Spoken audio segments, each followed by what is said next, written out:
remember, you can never return to a less aware state. No human can willingly unknow anything. Once it is in your mind, especially in the spiritual energy of your DNA, it is impossible for you to unknow it. The number 1 represents new beginnings in numerological terms. 2. In every human being, there is profound divinity, but it's not intuitive. The truth of who you are is hidden. It's beautiful because it keeps you in a place where if you're going to search for the divine, you've got to mean it. You're divine creatures, and you have a veil that hides it. That was number 2. 2 in numerological terms represents the duality. 3. You are dearly loved. On my side of the veil, you are loved by all of the entities in the quantum hologram, more than you can count, more than all the numbers that you would know how to speak, yet they all have something in common. They're part of one consciousness that know your name. Everywhere you go, you're known and you're loved. It is the core emotion, if you want to say that, of the universe. It is love. The number 3 in numerology represents the catalyst. A catalyst is an energy that provides the push for transformation of one energy to another, yet never changes itself. Therefore, you might say that this loving energy is the core catalyst of change and transformation for the human being. Love is that way. It absolutely changes human lives and gives reasons to exist. It manifests wisdom where there was ignorance and compassion where there was nothing but emptiness. It is the reason for all and is the common denominator between both sides of the veil. It is the staple of Cryon and the key for enlightenment of the human being. It is the light of discovery on a darkened earth and the true solace for those in distress. Indeed, you are dearly loved, for everything that you learned spiritually in one expression carries over to the next. Whatever you learn right now, you don't have to relearn when you get back. It's there in the Akash, like a jar that contains whatever is learned. It's filled with what your life's lesson is about, every incarnation you've had before now, and all of the things that you have learned are in that metaphoric jar. And when you decided to push on the door and open that spiritual jar of wisdom, out pours your entire work through the ages. Everything you ever learned since you started the journey of coming to Earth is there. Number 4 in numerological terms is an Earth number and involves structure.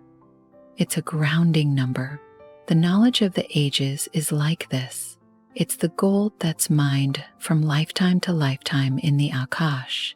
It's the only thing that you carry from one lifetime to another that is the most practical of all. Your spiritual knowledge is like the mantle of God. When you ask for that jar to begin to open, out pours a very comfortable energy, your own mastery. To help you answer your questions, your why, your how, your courage, and your own mastery. Number 5. Number 5 is when you give pure intent and activate DNA layer 10. There's something else that happens with it that is profound. You give permission of the cosmos to rearrange things around you. The cosmic law that I speak of is that you give permission for life change when you move into the arena and ask God to tell you what it is that you need to know. It's the way of it, it's the way it works.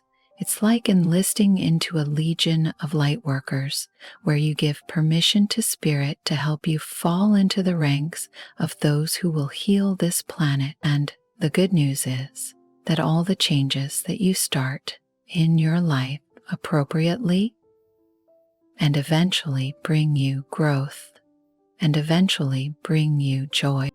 The things that you might experience that you call growth, even what you might call problems and challenges, are all about your time of increasing the light, for the planet needs you to be honed.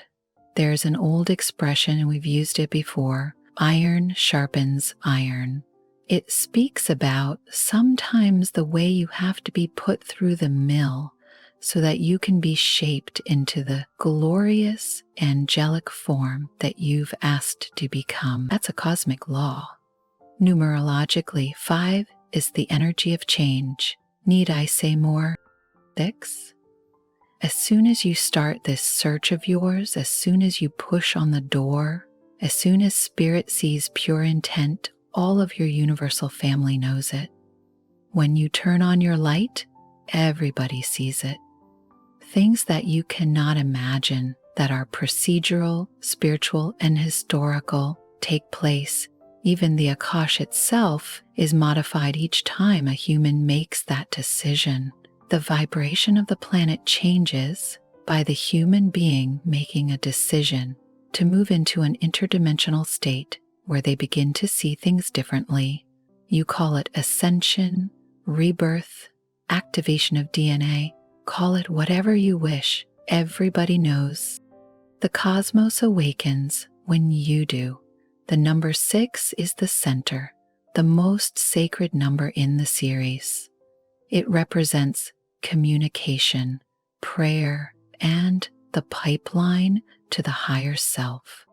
7. Number 7 represents a number of divinity. The 7th cosmic law is that every single one of you has an effect on the fabric of reality on this planet.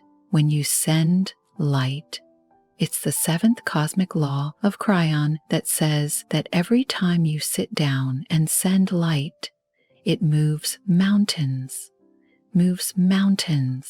It changes the future of the planet. Old soul, you are here to serve a grand purpose of sending light for the rest of humanity. Remember, this planet is filled with those who are not as old as you are. For when you have a geometric progression of numbers of humans on the planet, that means only a seeming few of you are very old and the rest are very young. I speak to old souls right now. That's who hears and reads this.